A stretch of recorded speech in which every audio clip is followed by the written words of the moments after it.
Hello viewers, welcome from Latest News24, and today here is our hot news.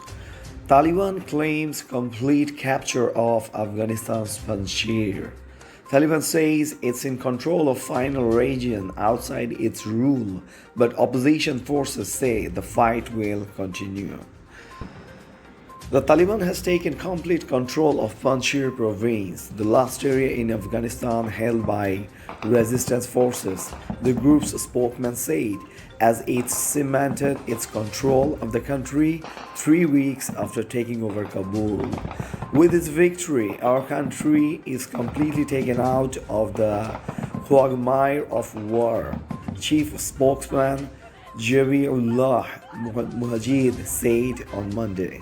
Pictures on social media showed Taliban members standing in front of the gate of the Panjshir provincial governor's compound. Meanwhile, the National Resistance Front spokesman said the Taliban's claim of victory was false and opposition forces continued to fight, adding that its forces were present in strategic positions across the Panjshir Valley. The whereabouts of resistance leader Ahmed Massoud and Amrullah Saleh, the former vice president who had joined resistance forces after the fall of Kabul, were not immediately known. Massoud said in a Twitter message that he was safe. Saleh had declared himself acting president after President Ashraf Ghani fled the country after the Taliban takeover on August 15. Meanwhile, U.S. Secretary of State Antony Blinken arrived in Qatar to discuss the chaotic aftermath of the U.S. withdrawal from Afghanistan. The NRF includes local fighters loyal to Massoud, the son of famous anti-Soviet and anti-Taliban commander Ahmad Shah Massoud, as well as remnants of the Afghan military who retreated to the Panjshir Valley about 125 kilometers north of the capital Kabul. The group said separately in a tweet on Sunday that spokesman Fahim Dashti, a well-known Afghan journalist, and General Abdul Wadud Zara had been killed in the latest fighting.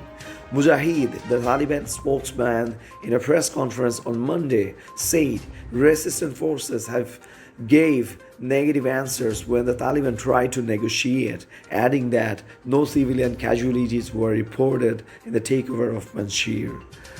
The Panjshir Valley is famed for being the site of resistance to Soviet forces in the 1980s and the Taliban in the late 90s. The Taliban is yet to finalize its government after rolling into Kabul 3 weeks ago. Afghanistan's new rulers have pledged to be more inclusive than during their first stint in power, which also came after years of conflict. First, the Soviet invasion of 1979 and then a bloody civil war. They have promised a government that represents Afghanistan's complex ethnic makeup. Women will be allowed to attend university as long as classes are segregated by sex or at least divided by a curtain. The Taliban's education authority said in a lengthy document issued on Sunday. But female students will be required to wear a long robe and a face veil, as opposed to the burqa mandatory under the previous Taliban rule. Women's freedom in Afghanistan was sharply curtailed under the Taliban's 1996 to 2001 rule. As the Taliban comes to grips with its transition from armed uprising to government, it is facing a host of challenges, including humanitarian needs for which international assistance is critical. The UN humanitarian chief, Martin Griffiths, has arrived in Kabul for days of meetings with the Taliban leadership, which has promised to help. The Taliban spokesman tweeted that the group's delegation assured the UN cooperation. That's all from here. Thank you.